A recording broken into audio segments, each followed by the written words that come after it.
Hello, everybody out there in TV land. Good to see you. Good to see you. Let's go ahead and jump into the chat and see who is out there. Yo, we got Apex Comics. What's up? Hail, hail, hail. How you doing? Hail, Edwin, Buzz, Acevedo.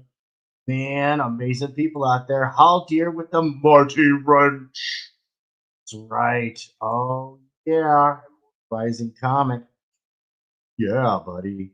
Dude, such good stuff. Such good stuff. Yeah, no, for real, for real, for real. And I'll do, of course, out there dropping them beautiful, beautiful hot links. I like the kids' reaction to E-Punk. Pardon me, got a little bit of a cough today. Forgot to take my antihistamines yesterday. We spent the day in Dandelion, of course. And today's waifu of the day is, of course, none other titular protagonist, Scalpel Zero. So I made her anime style. Geared her up in some clandestine Black Ops kind of gear with her SMGs out car. She's all sorts of geared up. Let's give a little turn around here. You see, she's got the obligatory cyberpunk katana. Of course, it's not cyberpunk unless you need katana, right?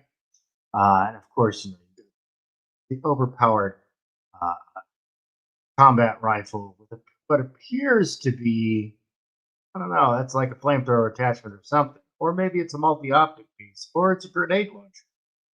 I don't know. It's something. It's something. Blade back there probably cuts through armor like a hot knife through. Oh yeah, and then we have some girl having a panda because why not? Why not? What the hell, Bobby? Oh man, it's not even one. My audio is spotty. Uh oh. Audio is spotty. Audio is spotty. Um, let me see what we got going on here. Mic check, mic check, mic check. Okay, we're gonna do this real quick. Okay. Hopefully that's a little bit better. Maybe I got the. Maybe I have the date set.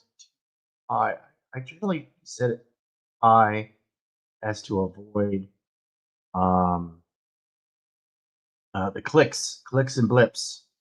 Clicks and blips, everybody. Clicks and blips from all the clickety whatnot, because it is pointed at my head, but it's also pointed generally at the direction of of my work area. So let's go ahead and jump into the studio. Of course, our big thing today is a survey that I ran. We're on the X.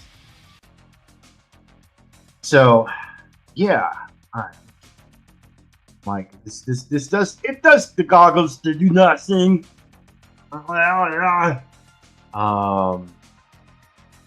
Yeah, the boom mic, it does nothing. It's not connected.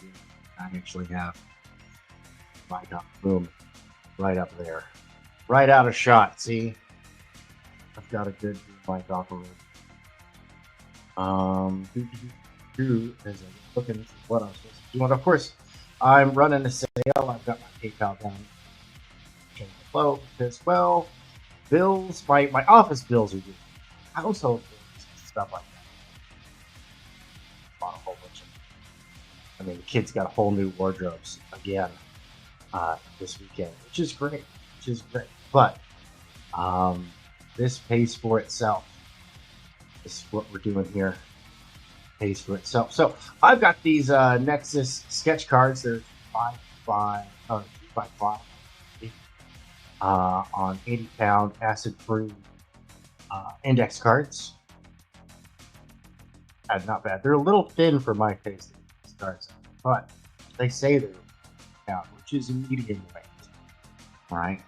I did five Nexuses, 5 different ways. Having a little bit of fun with it on the studio this last Saturday. Check out the Dawn for the studio every Sunday at 7 p.m. Eastern. Just kind of got funky with it. Omer Glitch said I should charge 10 or 15 bucks.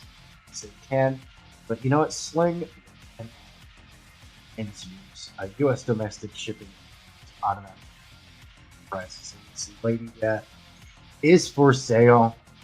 I don't know how much she charged for it. I honestly don't. It's been a long time since I've sold physically hurt. But you know, we'll figure something out.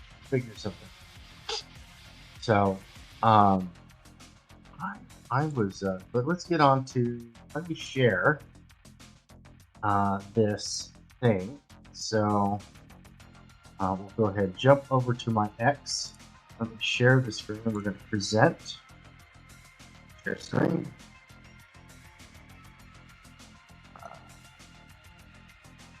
Okay, there we go. Make sure the audio is still working here. Okay, good. All right, so what is the number one reason you back crowdfunded comics. And our number one answer is artwork, which makes a lot of sense. It's a vision on the artwork to not only to be able to convey a style to fit take a look like Peter Dinklage artwork. It works really well.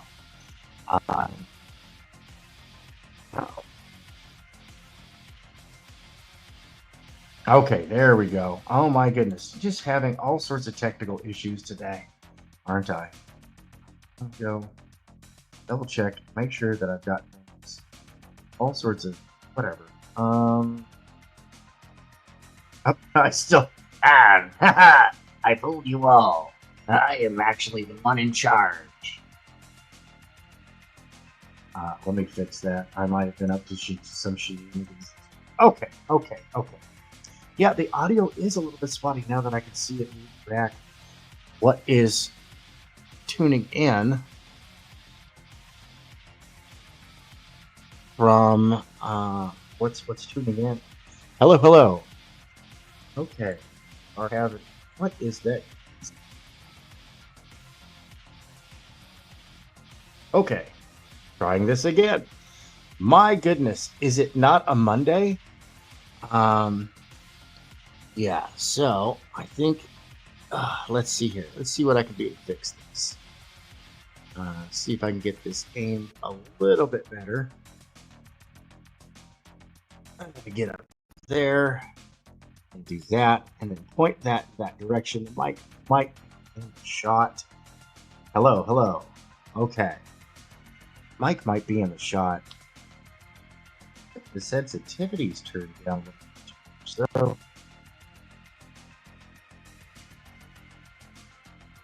Why am I having such issues today? Okay, let's see here. Is that a little bit better? That seems to be a little bit better. If I turn down the gate. Okay. All right. Whoa! That was bad. Okay, we're not doing that one again. We're definitely not doing that one again. Okay. Now we're back. Oh my goodness gracious. Yo, Hojo! No one will buy anything from this episode of the studio, I promise. For a sketch card, Cross Comics says for a sketch card, about $10, I would say. You know, and that's what I was thinking. $10. Robo Tank. Dude, Marinus, what's up? Oh, thank you very much, Apex. I appreciate it. Hey, she smokes, okay? She's like, hey, hello. I'm here. I'm smoking the cigarettes. You know, we got all the cigarettes. Oh, look, there's another little Asian lady right next to me. Isn't she just adorable with her little fishnet bodysuit? Oh, sorts of ninja scroll. He's like, hiya, Kia, King of Fighters, Street Fighter, you know, stuff like that. And of course, I keep hearing that clicking noise in the background. It's just driving me nuts. Anyway, so back. No one will play anything for this coming episode from the studio, I promise. Oh, Joe, you're just so petty. You know what? I'm gonna make him buy it. And of course, nobody's saw pretty Asian.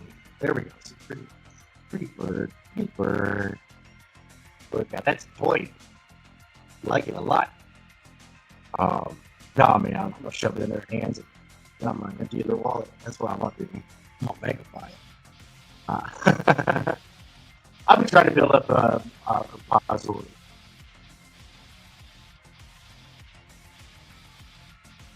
Man, we are just having all sorts of issues. All right, 1 second while I get this noodled out.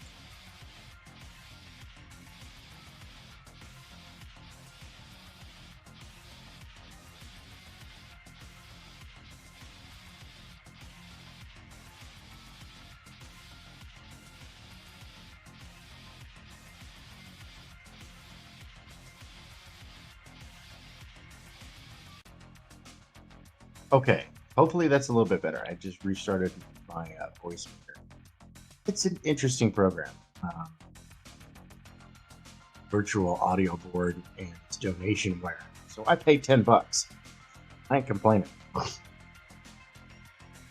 I would like to purchase a Nexus sketch card. Hojo wrong. Well, I think Hojo's saying because this Sunday on the studio, not Hojo, the mythicals. Yeah, it's gonna be good. It's gonna be great, man. It's a whole lot of fun. Okay. Yeah, I'm gonna have to reboot my computer after the show today. I just don't have time to do it right now because, well, as Freddie Mercury said, the show must go on. So, yeah, back to our back. And since we got way off track, like a game of Mario Kart, let's get back into this. So, of course, the artwork is our primary selling point here. Artwork. Of course, visual media's got to fit. And then, of course, storytelling. It's got to tell a story. And that's the number one reason why, like, manga right now is just beating the tar out of Western comics because it's got a story to tell. It progresses. It moves forward. People are more into serials and less into episodes. The creator is a big part. Now, nearly 24.4% out of 70 said the creator plays a big part and is the number one reason to back a comic. And that's an interesting choice. It's not surprising given how charged society is, right? So, and especially with given the whole yellow flash thing, it's like I say, I'm like, whatever you do, you can go after other creators.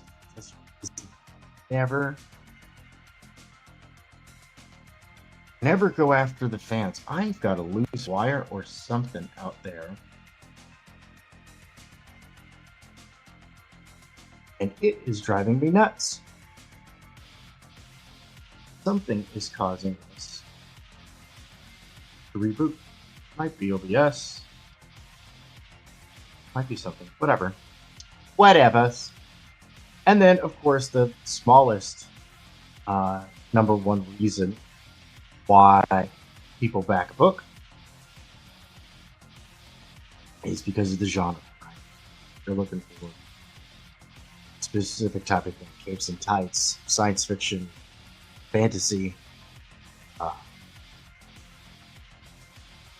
so on and so forth. Westerns are growing. Okay, we're gonna go ahead and close that out.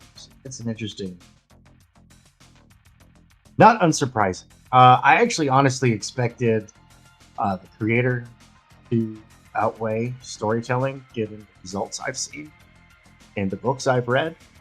I'm not throwing shade, but a good editor is a force multiplier. A bad editor sink your ship. It's your first mate, right? With the captain, you gotta have a good first officer. Trying to find my way. Too many things open. Boop. I'm gonna stop sharing. Okay. Yeah, look at it. Old ninja scroll. Yeah. Like I am the chimp. Okay. Now I'm gonna try and practice doing meditation. We'll go show up on Stark of Irons. Doing some, just being silly, getting silly with it. Yeah, you slap a little butter on it. Yeah, you reach around, you tickle it, just a little bit. Just tickle the bell. Oh, hey, there's my son, Johnny T. Rex. How's it going out there? Boy. In production land. Getting things done. All right. We're back. It's a blank page. Okay. Oh, ugh. All this mic and stuff. I'm still trying to work out a good system because I have shoved in that's where my office is. Keep giving all the spaces to the kids, you know, and I have to. Though once I get enough money, and I'm going to be able to put in a proper ventilation system. This is an old house. He bought it. It's a real fixer-upper. Real fixer-upper.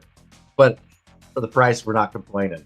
Because even after we fix everything up, it's still going to be cheaper than buying, but it's good condition. And that includes like replacing and finishing a lot of the original custom wood window frames and door frames, some of which are like 100 years old. Some have got to get replaced. It's sad because it's got some nice little carving. It's the old, it's the senior farmhouse. That's all it used to be where I lived. All used to be farmland. This was the farmhouse. The landlord house is this gorgeous Victorian. It's probably going to get torn down. It's so sad. It's just rotting. But it's a gorgeous Victorian, and it's real sad. But it is what it is, right? It is what it is. Yeah. All right. So let's see here. I'm gonna grab this over here. My cell phone telephone, because I only have one monitor, so I need it so I can monitor the chat. You jerk, and ignore you guys. No, I love Hojo. Man. Hojo is solid. You always know exactly. I respect. I always respect. I like that. I like this. Let's see here. Where is? Nope, that is not it. I know how to operate a cell phone telephone. I know how to do this. Despite rumors.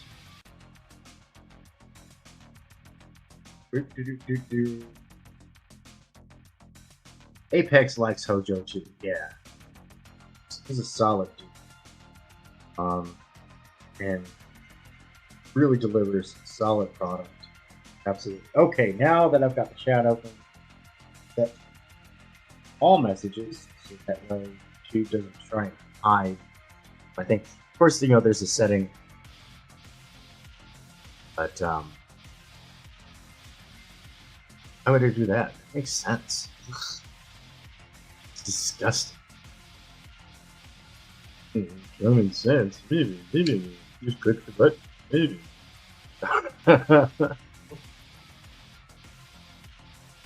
Nice. I have to keep this over. Switch that one out. Got a new setup. Whatnot. But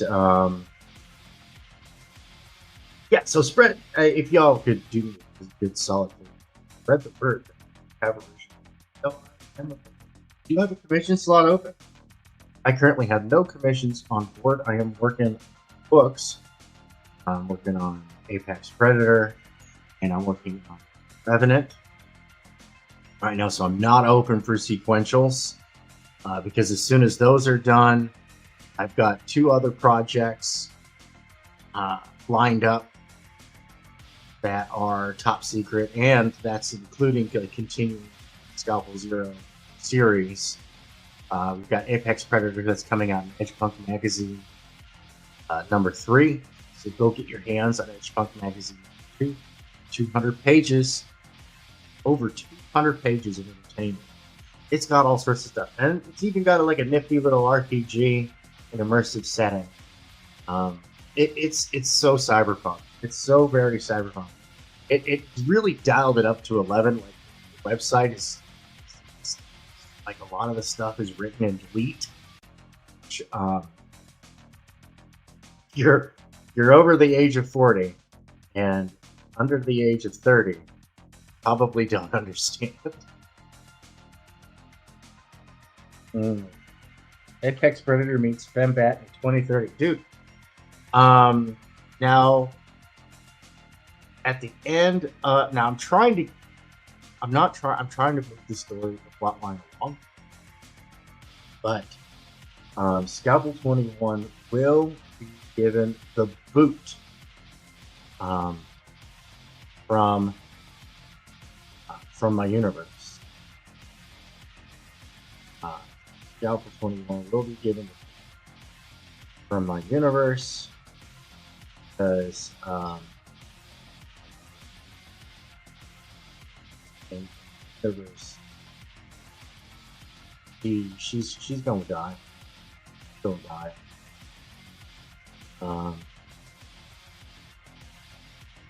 She is. I shove her. She falls into singularity reactor, which is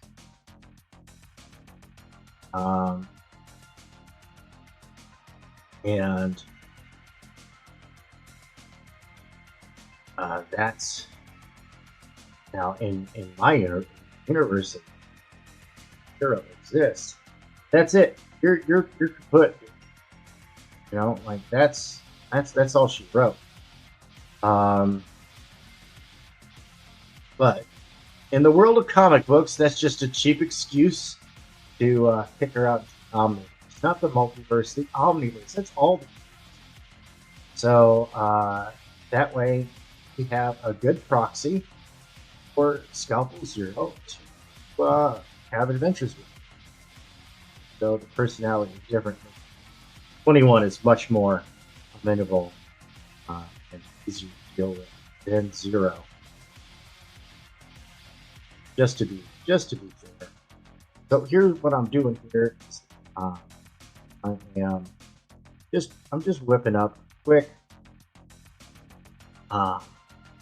body sketch because we're gonna go ahead and we're gonna design take this arm out, that display, arm down the side.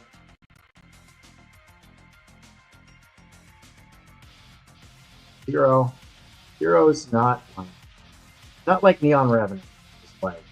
She's got more meat now. No, but for real, she a muscly girl. Zero is more highly athletic. Right. No. Zero is more highly athletic. Neon Revenant, she is powerless. Well, in life, she is a in death, she's an instrument of vengeance. It's a good story. It's got everything growing boy needs: blood, guts, and bobs. Yo, Stark of Iron. Hey, good to see you. Hold on, Bubba. I am gonna hook you up. This is what I do over here. I give you a wrench because I encourage people to promote themselves. Now, Stark of Iron, you guys talking about that, what a great channel it is, what a great show it is, and how the membership is the best, is my favorite membership on YouTube. Like it's good stuff. It's good stuff. The members only shows do some of the funniest stuff and out there. All right, I'm gonna make her name for the picture. Build this doll head up. All right, so. But good to see you, Tony Stark. Have see you out here. You know, and as we say around here, with great wrench comes great responsibilities. Yo, Scarlet Fever out there in the chat. What's up, dog? Hey, I went and hung out and played some video games with her yesterday on her channel. That was a lot of fun. They were doing piratey stuff. So, of course, I loaded up my pirate waifu. I was playing some Phantasy Star Online. And just getting funky with it. That's right. Stark of Iron says, oops, my humble little corner of the internet. Yeah, go check it out, dude. Great show, especially you know, late night shows. Great. I like to throw them on in the background. I'm usually not even in the chat. I just throw it on in the background and doing what you see I'm doing here.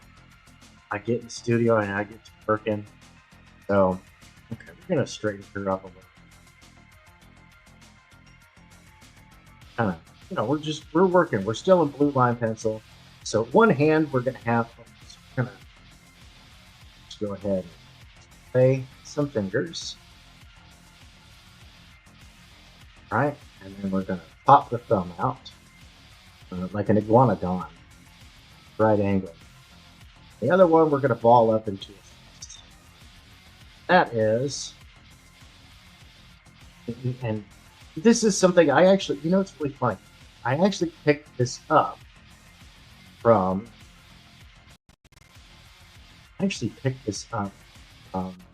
Robotech art books. Had all the character designs, sheets, and whatnot in the Robotech art books. I used to collect all.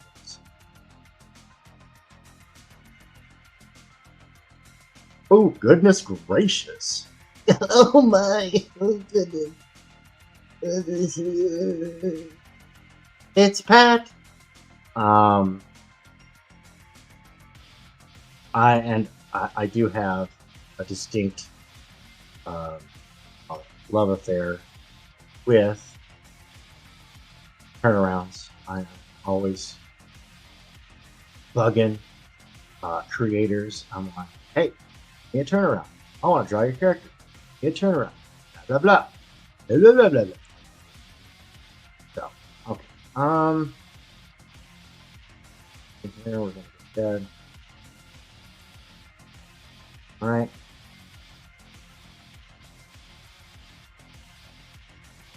There we go. Get that done up like that. All right. Broaden the shoulders just a little bit. Forgot where I was going. Man, I am just all over today. I really am. I'm just all over the place. You know what I mean? You know what I mean?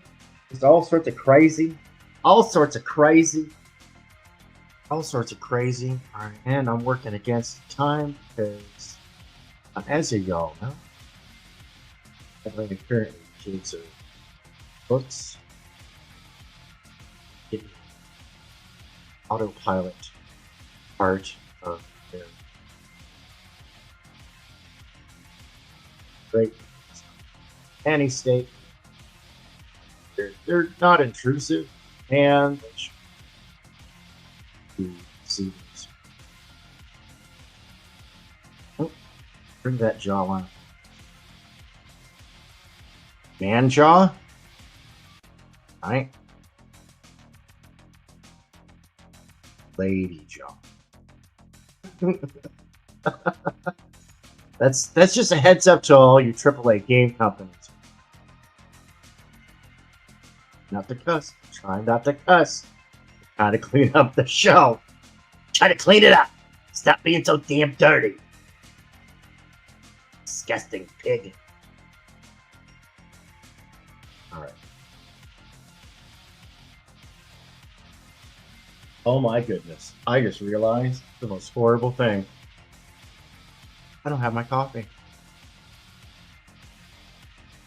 I don't have my coffee. But, so. Her cranial, her skull, her hair is nice and fluffy. So skull is a little bit bigger, and that's because it is feeding. The brain casing is extra tough.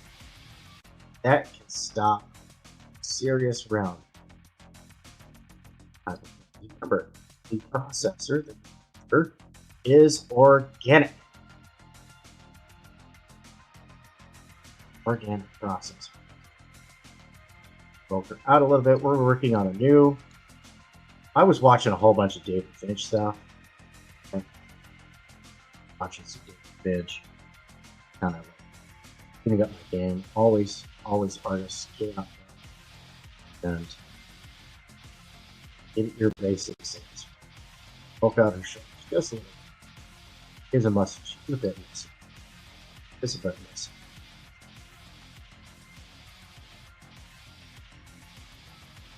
Clavicle right there.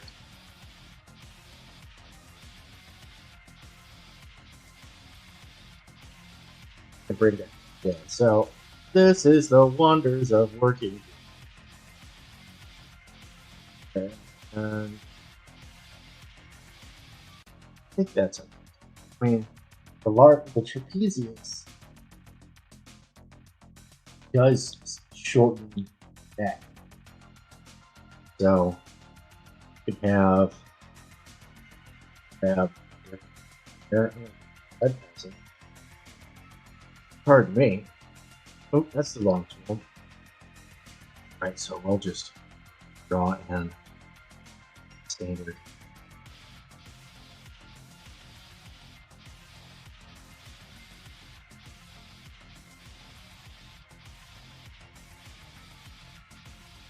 We'll just zot that in. Okay, so standard neck. Now I'm going to do go ahead, paste. I'm going to move this one over. See the difference. Okay, now this, we're going to go ahead and buff it out. Okay.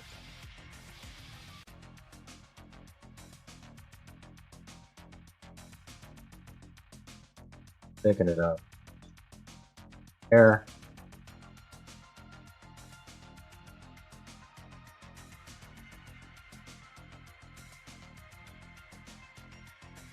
Okay. Shoulders. Big strong guy. Or wiry. Anyway.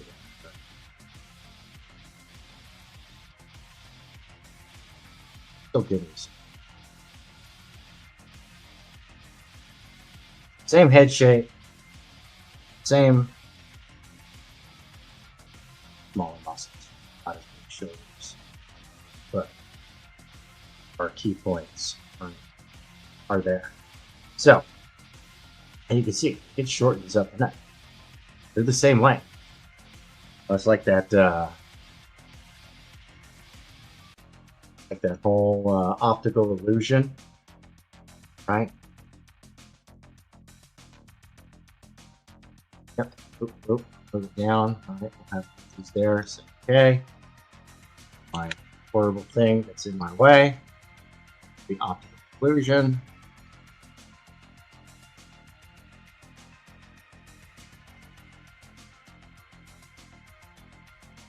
Like, okay, which line is longer? Right? So, same thing happens, right? This is that. This is crowded. So, anyway.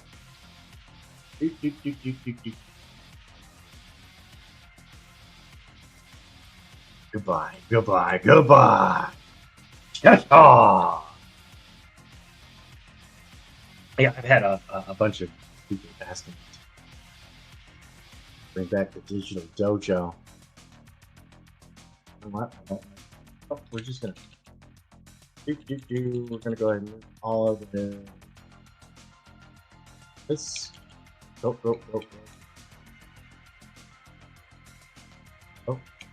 there we go. I like it better back the way it was. I think it's just the stance that's out of it. More of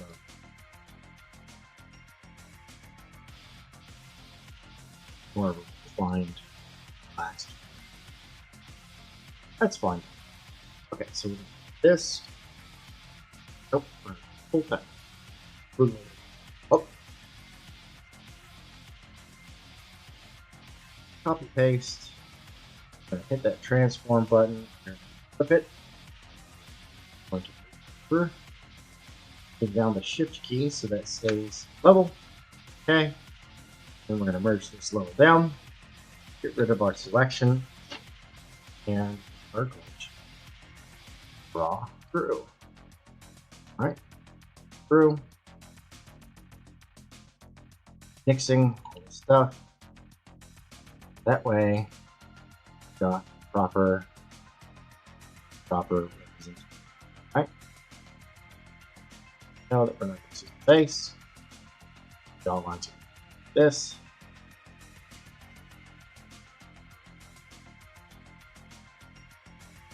Face line.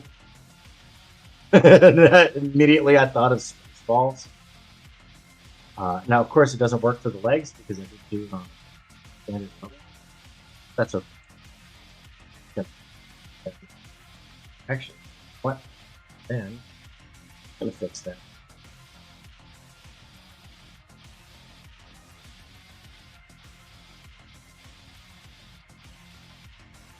Start keeping on how to do that.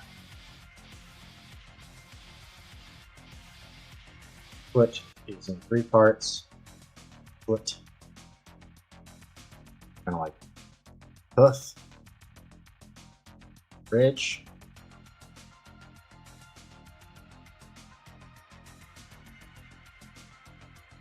so foot have ankles, arch, side. Cool. Not usually so fast. Especially if you use ELYSIAN, the world's most powerful mayonnaise powered superheroine. Oh yeah.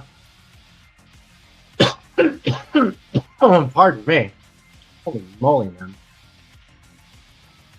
Where you take your medicine every day. That medicine. Yeah.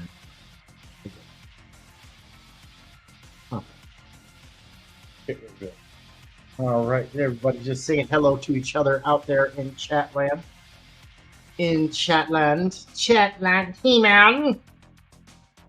Yes, He-Man, I will launch you into Chatland. All right.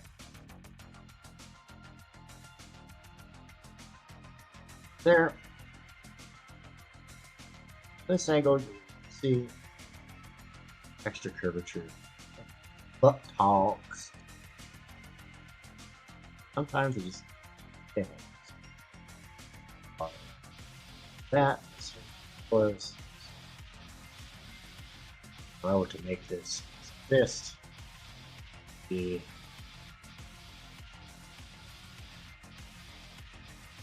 like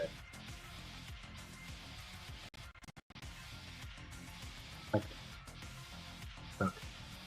And thumb up in there. And of course, we've been working zoomed out this whole time, which is totally fine. Oops, wrong button. And we're going to grab this, add about right, transform it. So we're going to do pre-transform, but just all right. Cool. Now we have a good base. That's what we're going to call this here. This, and add another layer. This out it. Okay. All right. This one I'm going to do red pencil and whatnot. So, and oh, hey, we're doing good on time. We're doing good on time. We're coming up on our first break. You know what? I think this is a good opportunity to take our first break. I'm going to leave you with the somber tones of Legion Zero Music, our musical sponsor. Go check them out on SoundCloud and on Facebook. Links are in the description below. Go check that stuff out. Plus, speaking of things, right? EDGEPUNK. I do believe there's 3 days left to get in on this campaign. I know a lot of people are like, dude, it's, you know, it wants like 25, 26 bucks for a digital copy. And that's fine. I understand. Now, granted, he's trying to, he does say like, hey, I'm bringing a bunch of production value to this. I'm a whole bunch of extra stuff. I'm going to make it file. But also, it is a lesson to artists out there. The series comes from a different world in the world of art. It comes from the world of upper end of commercial art and leaning into the actual like art, like fine art. People think of fine art as just ish. No, it's the artsy stuff. It's the artsy stuff. And money flows a lot better around. Plus, he's got a whole bunch of stuff that he wants to bring to fruition. He wants to be able to pay his bills while he's doing that. So that way he can just focus on that. And that's why he didn't do a print, because it was too expensive. It was too expensive to do the print. He's like, no, the profit margin is too thin. And if the profit margin is not too thin, the price is too high. So take that into consideration. I would consider getting in on EDGEPUNK. It's up there.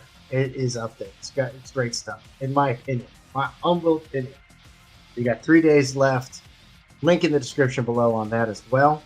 Go check that out. We're going to take our first break, and I will be back here, and then I'm going to open up the lines. Yeah, that's right, everybody. We're going to open up the lines. Yeah, he is. Well, he's an old school punk. And once again, we come back to this whole thing. Like, I have... Yeah, dude, it's grown, too. It's over 100 pages now. It is good to have sponsors. Yo, Omer! That's right. Go over and vote for Omer Glitch on the Madness Entertainment Group poll for Flip City Magazine. Go, yes. But anyway, back to this. Yeah, Vasilis is an old school punk. And once again, just like with Hojo, you know where you stand. Okay, yeah, no,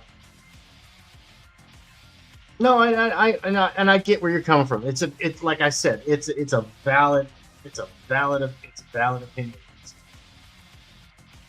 But you know, that's one thing I appreciate is that you know, it's a totally valid opinion. It's real pricey. It's real pricey. I honestly, I think that if he had charged half of that, he could have sold 3 times as many copies. But that's a discussion for another day. Like, where do you fit into the market, right? And that's and dude, and I appreciate it. I appreciate it, right? I do. I appreciate it very much. All right, so we're gonna go ahead and step into our first group here. I want you guys some with some Legion Zero. Let's go ahead. I'm gonna play. You know what? Since we got the whole Neon Revenant thing, you know, we're gonna go ahead and play Revenant, one of the 2 songs. And then we're working out some copyright claim issues. I proposed it, but technically the artist doesn't have the rights to the song. I mean, he has rights as far as like he's got the rights to put it on his stuff, but I think it's his label that's claiming, or his agent that's claiming the song, because a song was commissioned for Neon Revenant. Yeah.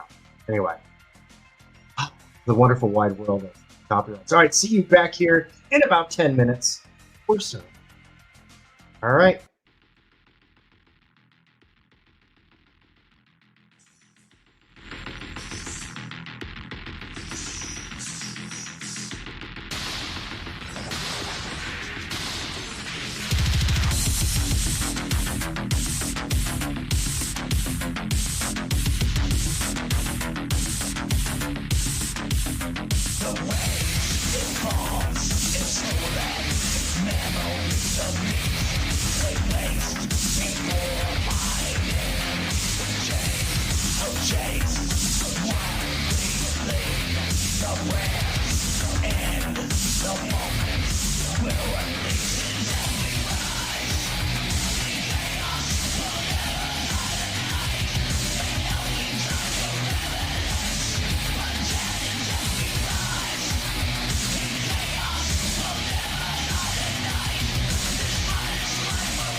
Of course, it helps if I add myself to say, "Hail, Risey! Hail, Raven! Hail, butt stuff."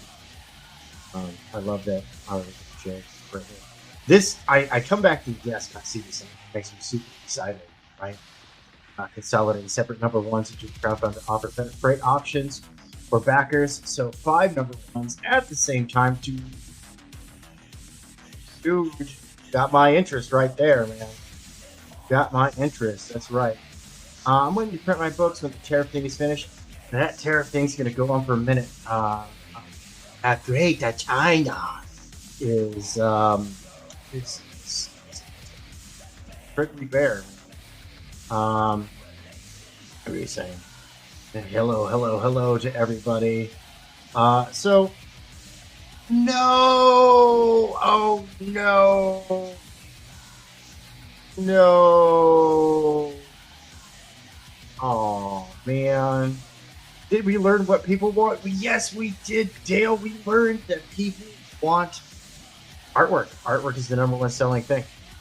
Selling point. The number 2 is the story, quality of your story. Number 3 is the creator. And that's a fun one, right? Yeah, no, you're totally fine. We don't stand on ceremony around here. About as formal as sweatpants. I really do like you know printing in the States, and we're setting up printing operations in the UK right now. We're going to contract with illustrations and whatnot. So and that's for Omniverse Incursion Entertainment. That is a company that's going to be uh, yeah, yeah, yeah, no, for real. But Omniverse Incursion Entertainment, that's our little company that was started by skillful Paul Roper and myself after we divorced ourselves from regular brain cage. Uh, so, and everybody asking me, where's Gun Demon? I don't know. Greg has blocked me on all social media. And I found out like after the fact through other people blocked me on all social media that he ran a Kickstarter campaign and ran off with everybody's money essentially. That he fired his artist halfway through the damn book, which is a shame. Which is a shame. A lot of industry professionals get that place. Good.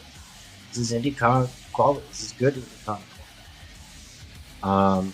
The guy, a bit of a perfectionist. He wanted everything all at once. Whatever. I don't care.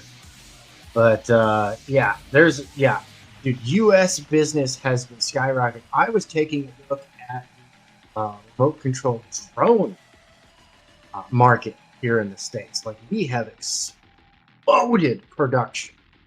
And affordable, like toy drones for the kids, the ones that you can fly around and fly it into the side of the building and break it, replace it, or fix it up, like $50 to $100 range, which is sadly for today, that's it's a reasonable price. I now understand what's going on about expensive. Yeah, no, and for real, don't let printers take you to the bank and whatnot. It's negotiate, haggle, right? Find their price breaks, work out deals. Where it's like, we'll do such and such amount, whatnot, guaranteed minimums, minimum print runs, set a crowdfunded goal off of that. And that actually brings me to something that digital. I love digital. I do. I love being able to load it up on my tiny little phone, and it is a tiny little phone, but I do like to take it with me on the go. The kids love comic books on their tablets. They do, and I encourage that. Anything I could do to get my kids to I'm game. But we were, before I took off on the break, we're talking about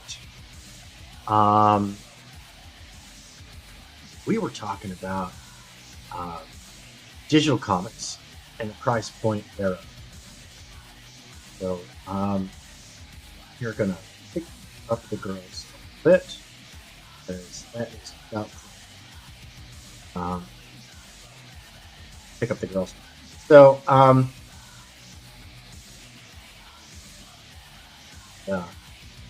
digital comics. So I generally, like, on a crowdfunder, I'll pay as much as $10 for digital.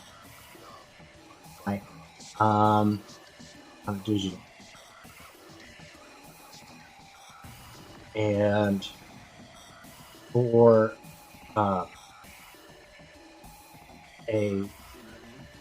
much, I'll pay as, sorry, I had to collect my thoughts. They often try to run away on me. Of course, got her. Okay, we'll have this one down, and have this one So I'll pay $5 to $10 for a digital. Jack Lloyd sold the Voluntarist off of his website for $1 a piece, and I thought that was a great idea, especially since the process of mastering and revamping all of that. Let's go ahead and zoom in. We're all the way zoomed in. A little too rough for my liking.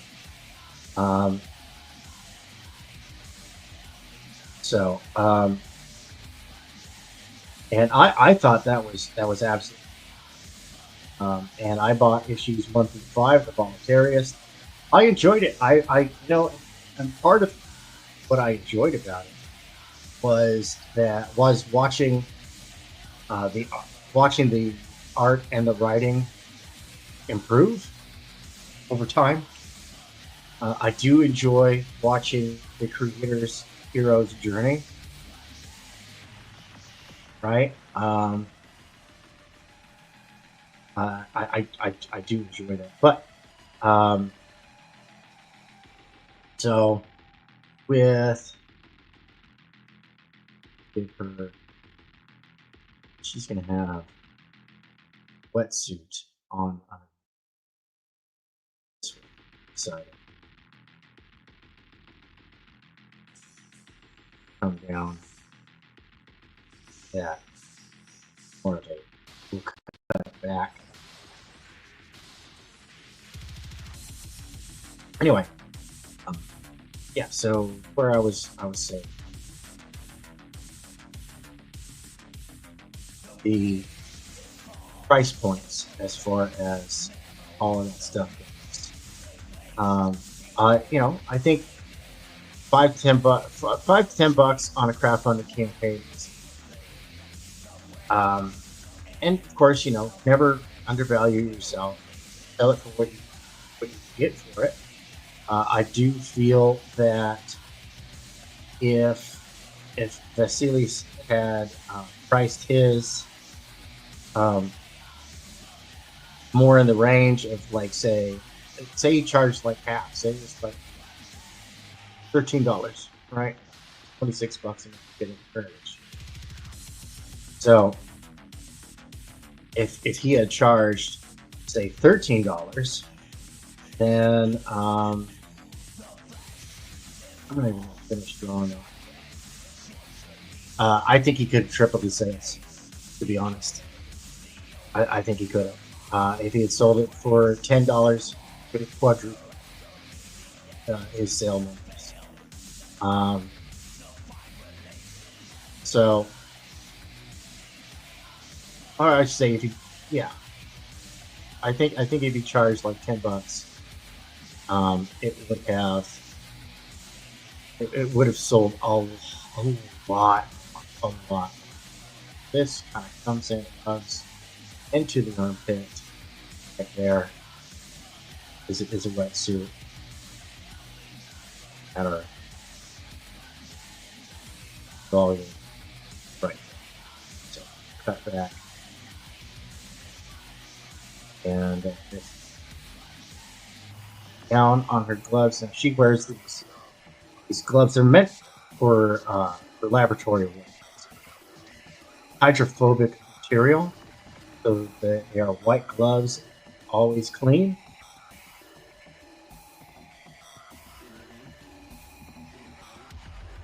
And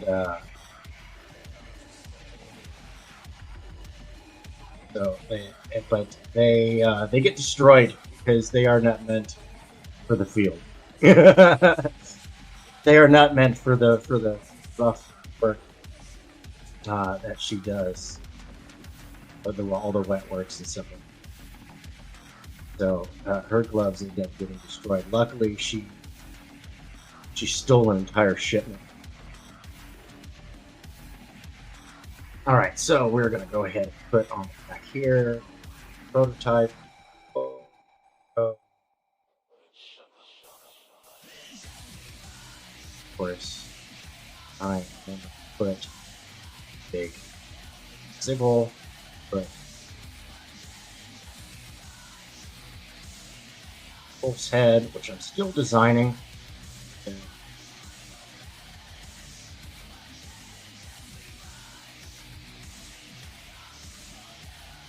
right? Right there. That is the symbol project, scalpel project. Of course, the Omega symbol there, like a revamping. You know, so it's like, okay, I've got to remaster all this, right? Whatnot. So, a little bit extra on buy because no, don't get to see that line. It's a little off, right? Muscle grouping right there because this is, so if I were to take this, blow it up here, right? Normal muscle fiber would kind of go like this, right? And draw bundles, muscle fiber, fill it in. This is our regular style muscle fiber that we can see. This is more like this, right? It is tight bound muscle. So go ahead, blow that up. The muscle fibers kind of go like this. Get it to the side. Of course, I'm very loosely illustrating. And this is actually based off of the muscle fibers on the sides of an electric eel, right? And it's interesting how electric eels work. And so I was inspired by that critter to create a biological electrical capacitor. So this stores potential energy. A lot of it, actually. The muscle density is far more dense. Zero's muscle density 5 times that. So she is not soft to the touch. Zipper. Right? She is not soft to the touch. So have that. Then put here art with consumer products. Right. So yeah, no, I'm all. It's Monday. I've got my mind elsewhere. I just had a meeting with my son, the guy you saw in the chat earlier, Johnny Rex, and we were discussing the menu for the week. Now when he grows up, he's 14, but he's gonna be 15 in 20 days. When he grows up, he wants to be a chef. And so I've started him here work on apply the basics of chemistry.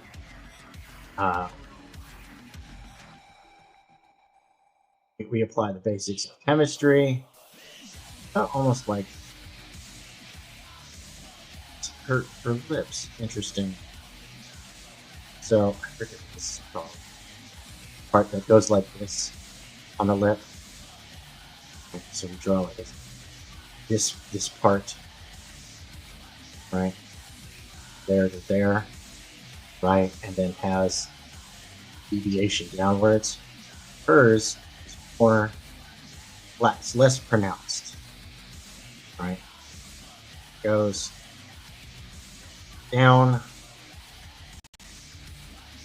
right, but it curves back up. So go to right, do that. Not very well defined. So this is very well defined. Go ahead. That right. That would be well defined lips. Zero's lips a little less find.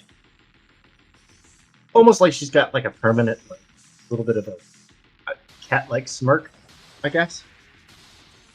Okay, so my chat's not updating on my YouTube app. YouTube, you suck. Your app is garbage. No, I don't want to block any more words.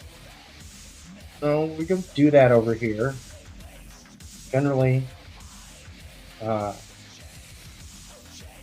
conduct themselves well. Yo! I hope I said hi to everybody. Goes subscribe to the thoughts, comments, fix it. Yes. Okay. So a little bit higher on the sides. There we go. Okay. So that would be her undersuit. We're gonna do another one, another layer. We're gonna call this outfit B. Right. We're gonna go back. Oops. No. Oh, okay, good. All right, so we're gonna go back to outfit A. I don't know why it just button on the mouse. All right, we want to give her socks. She's going to have these high thigh. These are very similar. So keep her. So these down like this. So these are very similar to hydrophobic material. Very similar to her clubs. Same type, same idea. All right.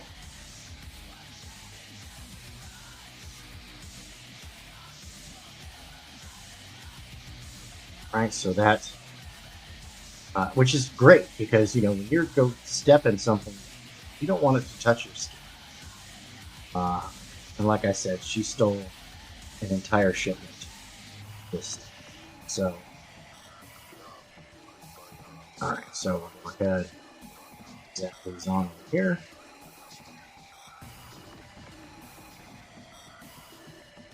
The outside calf muscles longer, the inside bunched. All right. There we go. Good enough. And the other one down. Of course, these are meant to be on and worn under clothing. And this is one of those many products that Zero is prototype testing prototypes. This is one of the many products that was field tested by her.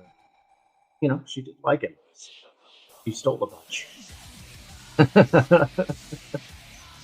Gosh, the stuff that she's stolen up from the company over the years, after 10 years of being online. If only they knew, or maybe they do. You're gonna have to read the book to find out if there's any consequences for her actions.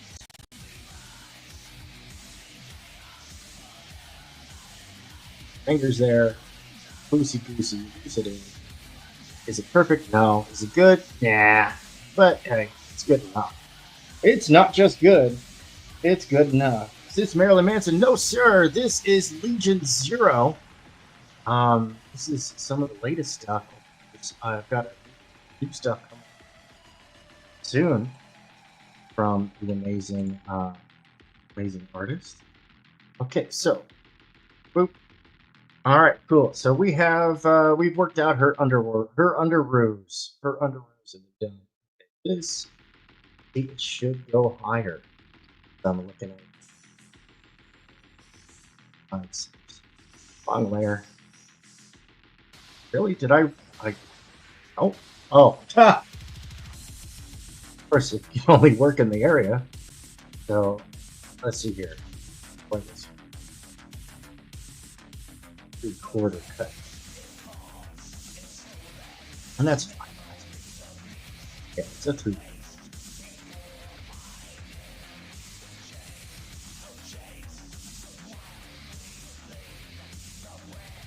Do that right there. And taking up the leg muscle side, biocapacity. There.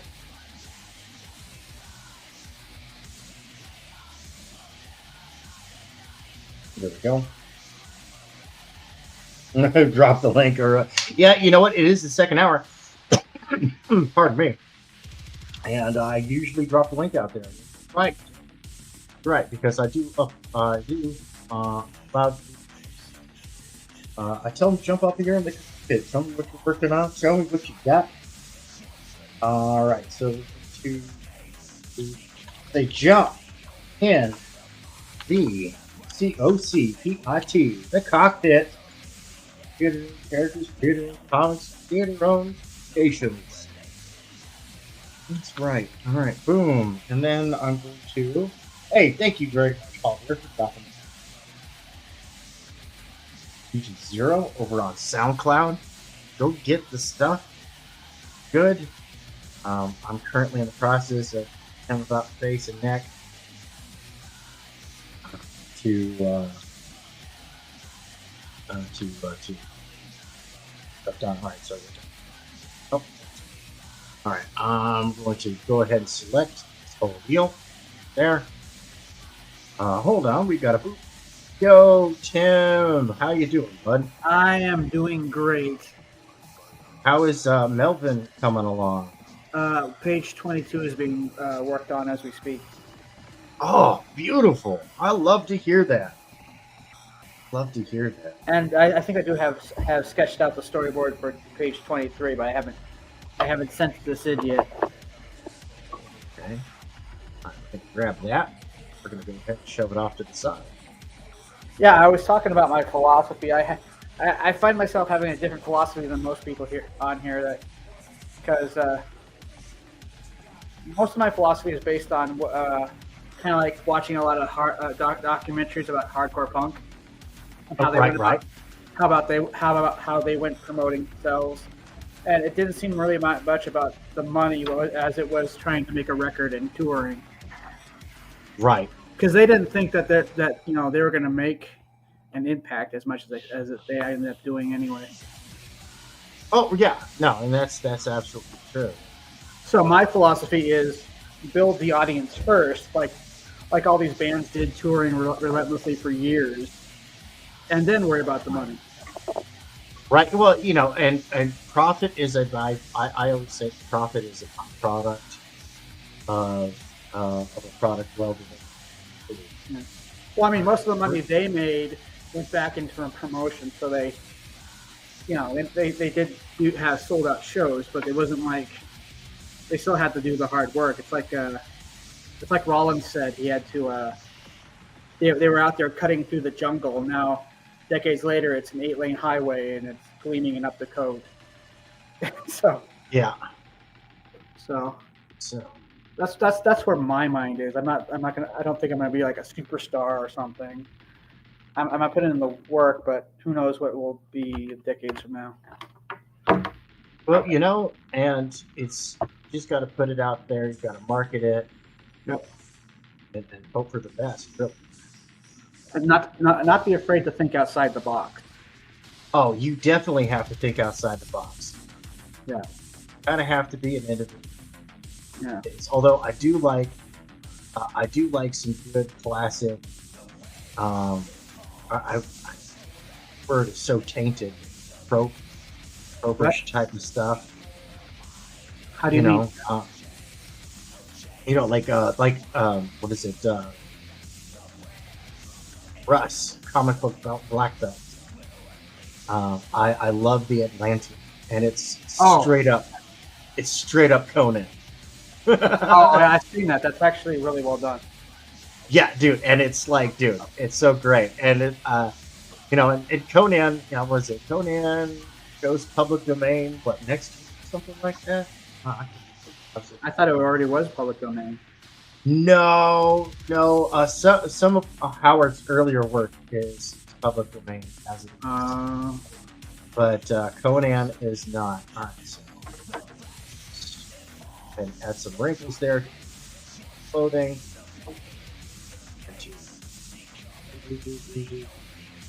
so that way it just has some elasticity looking type stuff. Plus, it's just nice.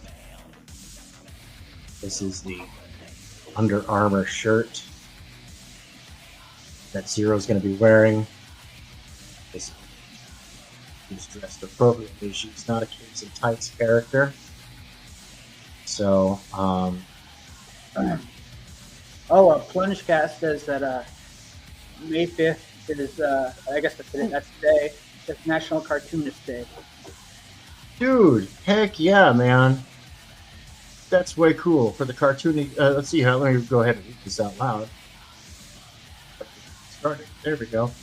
National Cartoonist Day, May 5th, 1895. National Cartoonist Day honors those who create both the print comics and animated cartoons.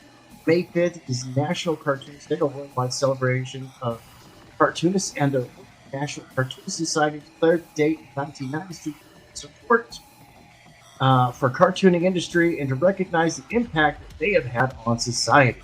Establishment of the group was spearheaded by co-chairpersons Polly Keener and Ken Alvey of the National Cartoonist Day Committee. Yellow Kid, the date of May 5th, was chosen to recognize the first appearance in color of the mischievous cartoon character Yellow Kid in the New York World newspaper on May 5th, 1895. So that is absolutely exciting. That's interesting. The character was created by comic strip artist Richard F. Outcault and was featured in his cartoon titled At the Circus in Hogan's Alley. That's cool. I think I heard about that. There's like a book that's about the history of comic books and such. Right. I am familiar with Yellow Kid, but only briefly.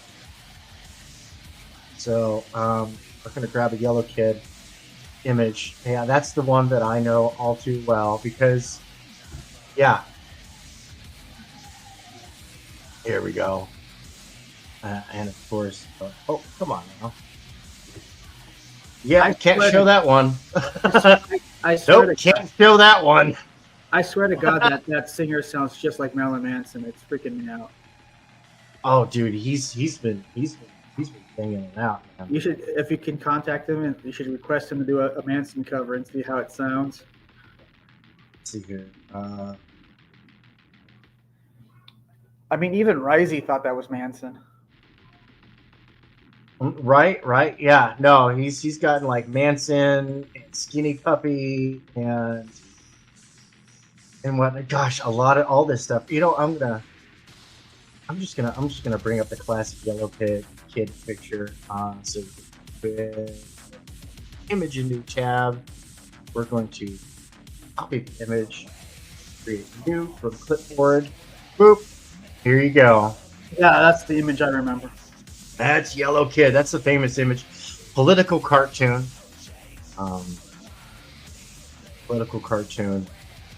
And if I remember correctly, the reason why he's yellow is in reference to yellow journalism.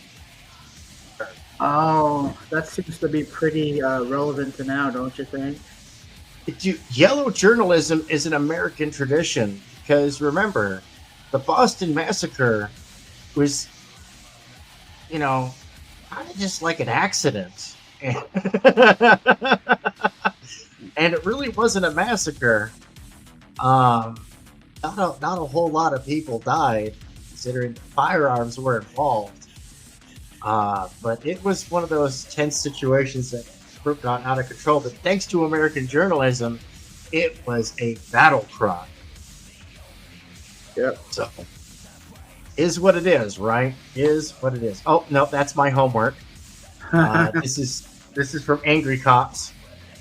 This is my angry meme homework. Oh, well, I'd be angry too if I had to wear that. Yeah. No, and I've got a couple of different captions, but I got to get this done like next week. I'm trying to get it out. So, thank you very much, PlungeCast. Everybody go subscribe to PlungeCast. It's a show. And that's really about fun. That's a lot of fun. Yeah, no, I was like, oh man, and I was absolutely correct in my remembrance of um, one of those things where the YouTube overlords do not understand content of what we're talking about. Yeah, and this is another reason why censorship banned. We are erasing history. Right. That's what these turd rockets do, is they erase history. Absolutely disgusting. So I'm sharing screen. This is the latest page Oh that yeah, let me it is working on. boop. There we go. Oh no, that's the wrong one. There's the right one. Yeah, make it big. Look at that, man. Holy moly. Yeah. That's right. Subscribe to Plunge Games. Yeah, this is Here, man. We share audiences. This has to be my favorite part right here. Look at that. I like it. It's cohesive. So you scroll back up to the top, right? Of this page right there. And okay, so they're putting something there, and then they're running a panel two. They're booking it. So I'm gonna guess it's gonna be an explosion. Yep. People are getting cleared out of the way, so they're probably yelling, "Run, run, run, run!" And waboom! Of course, they're all badasses because nobody version. Love it. And it's like, get to the chopper. Yeah. Sorry, it was there.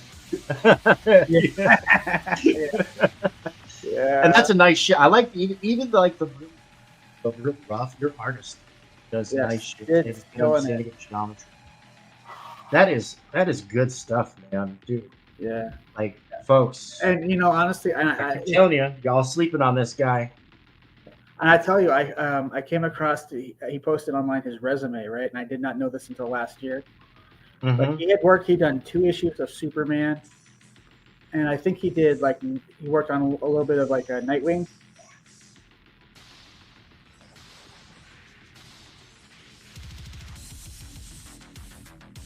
All right, guys. Hey, I'll be right back. You know what? I'll be right back. I got a little bit of downloads. Oh, really quick. Oh, he's Yeah. Well, we got an Amazon package in, and I don't sit out. Right. We've had some questionable people. Maybe. Oh yeah. So I'll be right back, folks. All right.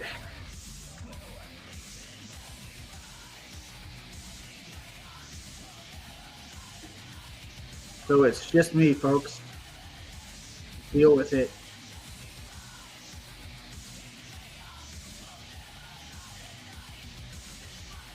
Let's all just sit here and look at this chick twirl a gun. All right. Cool.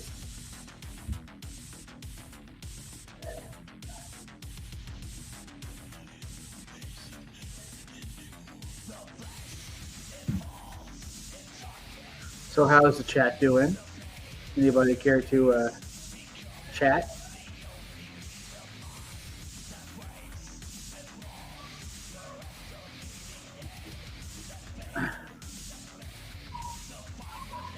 Thank you. Everybody go to Amazon and check out Melvin number 0 through 3. I'm going through Critical Blast. And I have at least 2 more books. I have 2 books coming out this year, which is Zed and Odysseus number 1 full length, and later on this year, Melvin number 4. And then maybe after that, I think there's going to be a trade paperback. So, Tank's back. You're muted.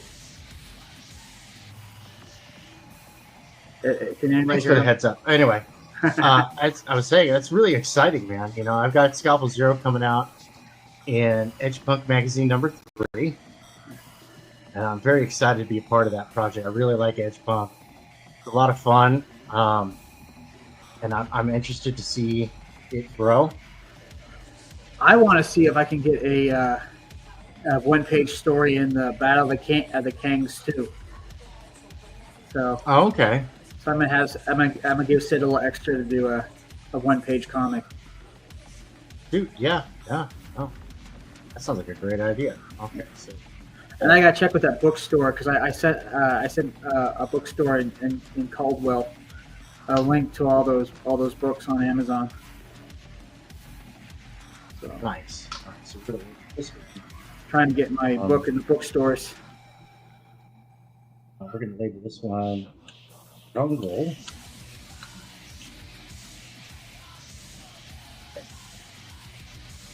So let's see here. Punchcast is saying, there we go. I think we need to do everything we can to get people reading comics. That also means not leasing them on crowdfunding. Great books are really good. Yeah, no, they are. They are. Punchcast is asking, what's your channel? My channel? Yeah. I channel a lot of energy. You'll see me jumping on people's streams wherever. That's a good answer. That's a clever answer. I like that. Yeah, Tim gets around, man. He's a nice around, get on other channels. Yeah, the underground don't stop for hoes. I get around. Oh, that's right. Nice reference there. All right, so got the I will be handing out free promo items at Gem State Comic Con in Boise, Idaho. So if anybody's going to be at Gem State Comic Con, find me and say hey. That is good news. I like that. All right, so yes, I do create comic books. You can find them on Amazon.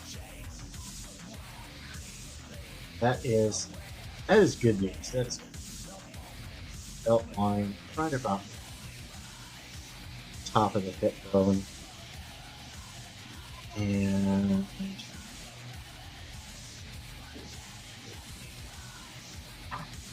tap that and whatnot. Of course, pockets. It's going to be a little loose because the reason why military uniforms are loose. Yes. So there you go. I do apologize. Oh, you're good. I misunderstood what you said. I was talking to Punchcast. Oh yeah, no. I thought it was a very clever answer. What's your channel? My channel. That's right. And then we're going to blouse down into her boots. That's going to be uniform. You know why military uniforms, or at least U.S. military, some nations that have more tight-fitting uniforms is to break up the human form. So that way, just draw a circle.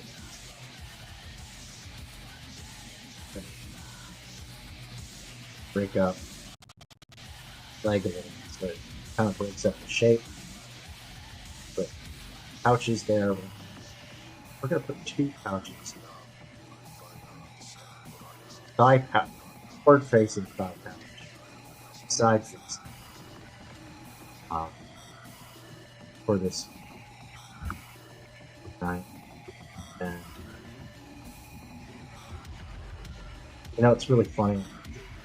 At least when I was in the army, no, you can't use those pouches. Put in pouches.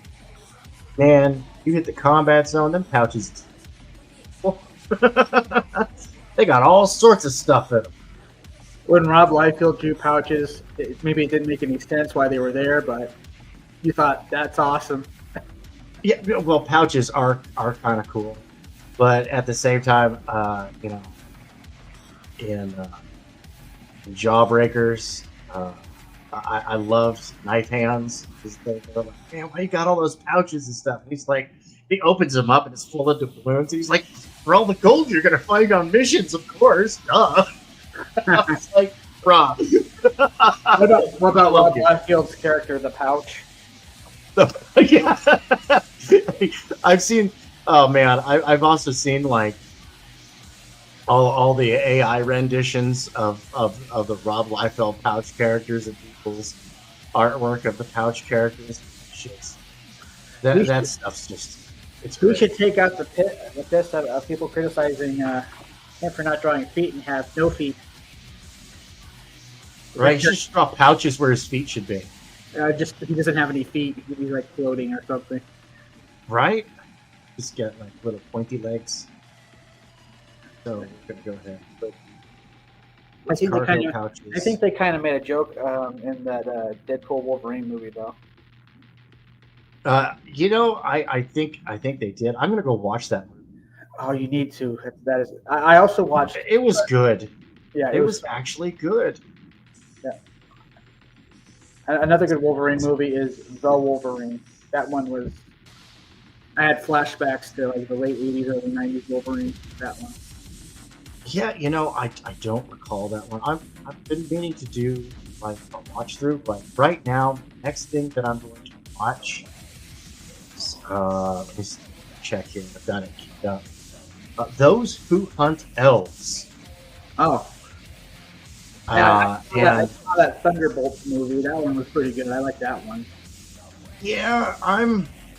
Let's see here. Yeah, Tim Olsen. Link to Tim Olsen's channel. Maybe go drop your link to your channel. There, and drop a link to your socials too, so that they can follow you. Yes, of course. Silly me. Let's see here. Let's see. I tried to draw on my thing. Okay, so this is. Now I have space pants stuck in my head. This is Jungle Pants. And then we're going to grab this, shove it off to the side, shrink a dink it down. There we go. So that way we've got good reference. And see, we're starting to build a gear sheet here for this character. We're 2 hours into the show, and already got a decent gear sheet. Character reference, but not zero is not. It's not capes and tights, right? So the outfit changes, and that's what makes defining the facial features so important. Right, facial features, the build, and variations of the build, like a thick outer thigh, because of the additional the biocapacitor muscle fiber that is there. Now, it's cool is that yes, it gives her a power supply. I mean, granted, her bioreactor does produce enough electricity to run all the components and whatnot, but you have energy surpluses and have energy deficits. So if she's running like certain systems in overdrive, that's going to cost more electricity. Another kind of cool thing is that she can't just release the potential energy stored in these muscles and deliver an electric shock. And it also does make her a little bit resistant to electric. And the insulation. Is it like Spawn, where if she spends too much, she might go back, she might die? No, but the organic components will start to go into an autophagy mode. If she's out of fuel, so it will start consuming any of the fat stores, and then it will start consuming muscle mass in order to keep the system up and running. The overdrive is also very dangerous because it overtaxes the system. Now her skeleton's not in danger; that is a marvel of engineering. But the musculature structure can be in danger. Muscles, ligaments, and other connective bits, because it's not. I say ligaments, and I'm using that term very, very loosely. I would say more semi-organic anchorings, muscle bundles. This does also mean that technically it counts as surgery, but really you're just taking it to the shop. And like, say she tears a bicep. Okay, go into the shop and they can just replace the bicep. Like the organic components can be damaged to the point, far beyond the point where a normal human would be all the way dead. Like no chance of saving. And the scalpel unit will continue to run. That and the fact that she's got a 3A level stopping power. That's kind of a big deal. Having that level, that's the same as a plate carrier. It'll stop most armor piercing rounds, and reduce the damage. And it's the way that the skin is developed. It's got a monomolecular wire mesh integrated into the outer cover that is projectile defeating. So it basically disintegrates incoming rounds. They just powder. So you'll see some surface scuffing and damaging and whatnot, but it's like, yeah, she's giggling like a schoolgirl. She continues to charge it out in second. So with armor piercing. Okay. And that's what we call a brown trousers moment. So not invincible by any means, but definitely tough as nails. You know what I'm saying? So on every mission, she gets totally fucked up. Dude, it's one of the running gags, actually, and you call it that. I mean, I've had people say, "Oh, don't call it a running gag. It values it." And I'm like, no, you gotta understand. Now we are doing. Why am I getting like cybernary vibes from this character? From what? From this character you're drawing.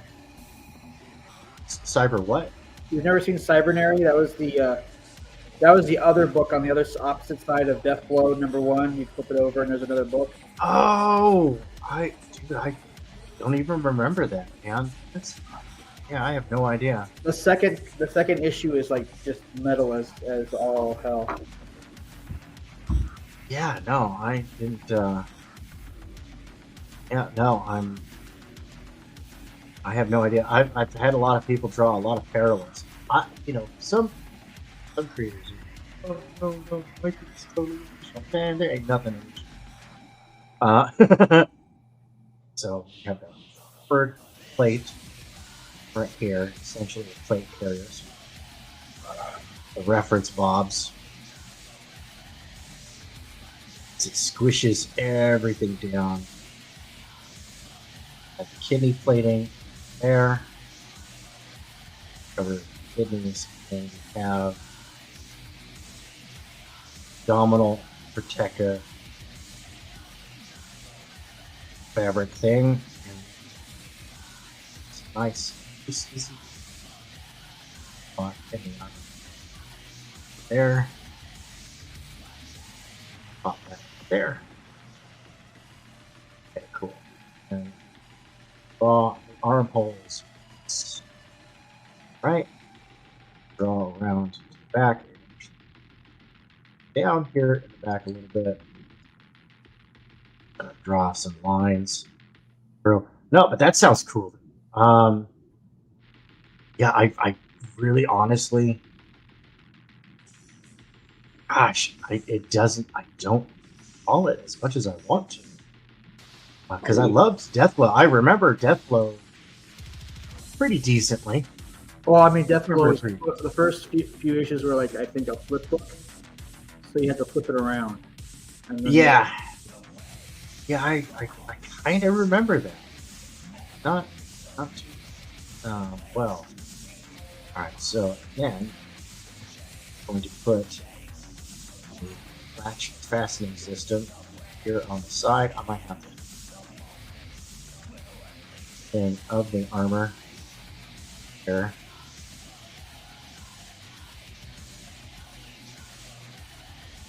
And kidney plating out. Fix that front. Oh, but Oh, I apologize. That's the first cover. That looks metal as hell. okay, I gotta. You know, I'm gonna have to check that out now. Yeah. Hold on, let me share the screen. What am I? Yeah. Get over there. Boop. Oh gosh, yeah. No, now I'm remembering. That is awesome as hell. Dude, that is metal AF, dude. For real. That is so cool. Yeah. I'm gonna have to. I was drawing comparisons. Find a copy of that. Oh, I'm sure you read can it. find it somewhere. They printed so many of them. Yeah, but I have no budget. But you know, yo ho ho and a bottle of rum. People give Image a lot of crap for that kind of stuff, but you know, back in the day, that stuff was dope as hell. Oh, you know, for real, dude. It's like, you know, it's like the Attitude Era of wrestling. You know, it was all about attitude back then. For me, it was like, yeah, they're doing the same thing as they did with Marvel and DC, but they were the grittier, cooler version, you know. Yeah, they were definitely the cool kids. I mean, yeah, they would do things that like you would never see. Was it Youngblood #10? Where Capital blew his brains out, and it was like a 2-page spread. Oh yeah, yeah. It's like you wouldn't see Marvel and DC do that. No, especially since we were at the Image really was like the death knell for the Comic Code Authority. It really did, like, put the nail in the coffin. I love how Marvel kind of ushered in the post Comic Code era, where the first one they had was like the X-Force book, where it's like it was really weird artwork, but they had a whole new team and there was these really weird characters, and most of them get killed off in their first appearance. But you had one holding one of the guys who's like in two pieces, and his guts were hanging out. And there's just like blood everywhere, and it's like, wow, they kind of sent the message that the Comic Code Authority is bye-bye. Yes, the Comic Code Authority is dead. Yeah. The king is dead. Long live the king. Yeah. Yeah. No, and look, the Comic Code Authority was born out of bullshit book, Seduction of the Innocent. Was bullshit. Yeah. Okay, so this is going to go What? here. How they got around the Comic Code Authority for decades, Marvel and DC, how they got around it. Brilliant. Well, yeah, they had their alternate titles. Yeah. I mean, even Wolverine, though, or something. I remember I had an issue of Wolverine where he was fighting a bunch of Yakuza, and he snapped one through the bar, the top of the bar, and the blood was black. Yeah. Yeah. But they had very little of it, but they had it in a way that you could tell, okay, he's bleeding out. And it's not red, but it's black. Right, yeah, blood would be black a lot. I remember that. Or if he chopped off an arm, there would be no detail to the arm or something. So, you know. It was just like, like when, or when Longshot killed Mojo. I mean, that was a brutal scene. Poor Mojo. Almost felt bad for the guy. Almost. He wasn't insane. Or like Shatterstar versus Reaper. Yeah, Shatterstar. That's what I was thinking. Yeah, Shatterstar. Oh, dude. He cuts his hand off and he says, "I kill you, but that's not the way of my teammates." So he just kicks him in the chest. Yeah. Or no, 'cause- Farrell, when he had Wildmane by the jaw, Mhm. and she's like, "What's wrong? Cat got your tongue?" And you don't see her snap his jaw, but you see Yeah. the snap, and she goes, "Oh yeah." The close up of her face, and she goes, "Oh yeah, she does." Wasn't that Liefeld that did that one? That was X-Force, yeah. Yeah, I was an avid. That's my go-to example of like being subtle about it. Right. Yeah. Okay. Or there was like there's another issue of Wolverine where he's fighting that android version of himself, and the android's guts are hanging out, but they have it in such a way that you can tell it's gory. Stop being Yeah. Yeah. Yeah, a lot of silhouetting was Yeah. used as well. And that was pushing it, right? That was pushing it. And of course, those books were done 6 to 8 months before they ever and went on pre-sale. I'm a big fan of pre-sales. Yeah, that seems to be where it's at: pre-ordering or print on demand. Well, and people think that pre-ordering is not crowdfunding, and I'm like, no, that's the original crowdfunding. That's how they paid the book out. It's pre-orders, and they would print numbers based on the pre-order sales, and they would of course Wouldn't all the stuff be overprint. done though? Yeah, all the stuff would be done, and you got to get it done. But sometimes, and here's the thing, right? Sometimes they would send out like the ash cans. Ash cans, order. That's your crowdfunding pitch, right? Hey, look at this 1/4 size, very poor reproduction of our book, and and right there, that was a big selling point because look, if it looked like you wanted to purchase it based off of that terrible example, then the thought was, well, imagine what it's going to look like when it's in glorious comic book size. So here,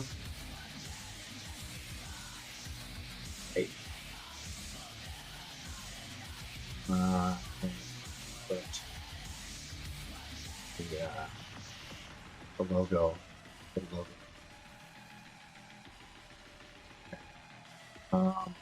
Yeah, and that was the original crowdfunding. Okay. And comics did that up until the collector's era of comics, where all of a sudden these because ash cans they were disposable. You threw them away. That's what gave them value. And then they started coming up with these glossy cardstock ash cans, and it's like, yo, you know what? That's where they get the name. Yep. Oh, look at that. See, right there. Yeah, 100% pre-order is crowdfunding. Marvel and DC do it. Yeah, Marvel and DC do it every month. And let's see here. I have the Walt Simonson signed Cyberforce Ash. Dude! I used to have such a wonderful collection, and I would collect them and I would get them signed. Because I was going to read my book until it fell into pieces. And the ash can was the only way that I was going to preserve a signature. I bought my books to read. I still have in my mind to do. I want to do like at the end of the year, maybe look into doing a Reader's Digest size, that kind of like a anthology book, Mm-hmm. and hand those out, and have a QR code for the back cover, and hand those out for free. Oh, you know what? I got to go check in on Dadland, so we're going for a second break. Back here in okay. 12 gotta minutes. do what you gotta do. Yep, I just got to do the little dad thing. So we're going to say back at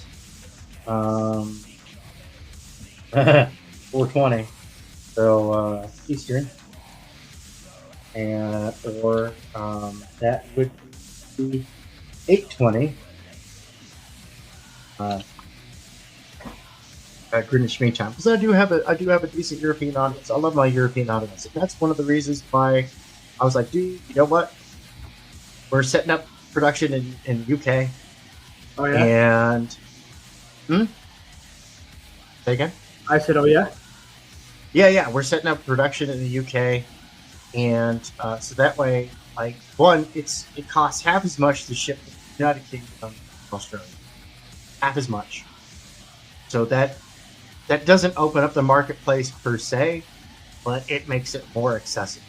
I don't know who does it. I think maybe RJ does it. Don't quote me, but he sends to a certain part of Australia and then has it dispersed from there. Yeah, and we are going to be using Critical Blast for some of our distribution, but we also have a major international shipping company that does. Okay.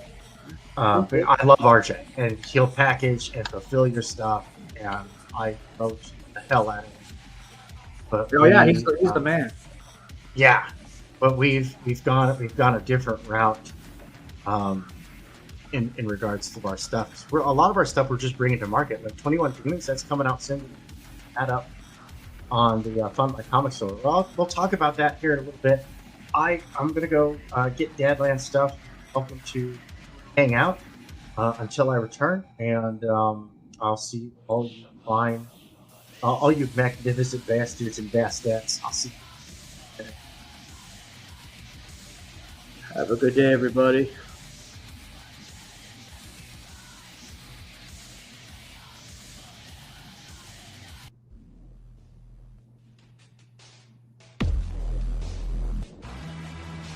Oh, I thought he was ending the show. Or maybe he will be ending the show.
I've been muted this whole time. Thank you. Thank you. Yeah. My wife just got home and she is laughing at me. She's not laughing with me. And she is trying to be as quiet as possible about it. And her face is turning beet red.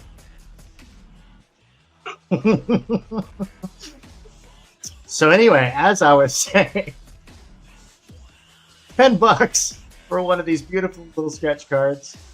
That's the general consensus. Sell them for $10, shipping included. Anywhere in the domestic, if you're overseas, we'll talk, work out something, see what we can do here. I've got my studio bills to pay. So I got to pay my ex. I got to pay my YouTube, and I want to get some more. I need more lighting. I got to put some shelves up in the back. And Lady Death, I don't know how much I'm going to charge for this. But hey, if you let me know what you think its value is. It's 9x12, all archival quality materials. 110-pound paper. Real good things. So it's a durable picture. Use it as a frisbee. Play with your dog. And back to what I was talking about over here. We got a decent amount of work done today. Got a whole bunch of the outfitting designs done for Apex Predator, for how Zero is going to be dressed in that. And so Apex Predator, that will be coming out in EDGEPUNK Magazine 3. I'm hard to meet that July 1st deadline missions. And that means that all my edits and everything have to be done. And I plan to have that done. I plan to have it done. I really got to get to work on Revenant. We want to launch the crowdfunder for that as soon as possible. So, but if you're interested in putting something in EDGEPUNK Magazine, the deadline is the 1st of July.